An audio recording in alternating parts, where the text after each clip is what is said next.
Today we will be talking about summary writing.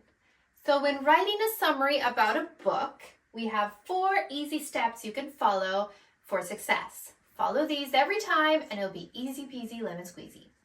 Step 1, start with the title and author. Make sure your title has proper capitalization and is underlined if you're writing it by hand. We are going to say what the book is about after this in that same sentence. Step 2, add at least 3 things that happen in the story.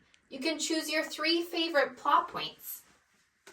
Step 3, tell me your opinion. Now, when you get to higher level essays, writing summaries, you might not put this so bluntly, but for elementary school kids, you can put, I think. Tell me what you think about this book. And finally, you're going to restate what this book is about one more time in a short, simple sentence. So a short summary of what this book is about.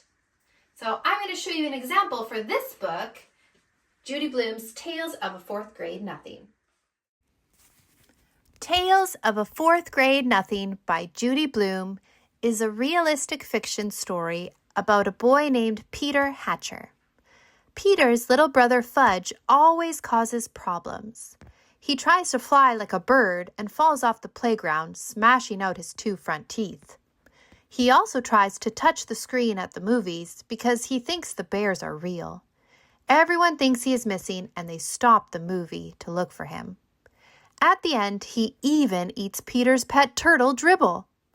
I think it would be interesting to live with Fudge as a brother. In short, the story tells about Peter being a 4th grade kid and his wild brother. Thank you for watching. Bye!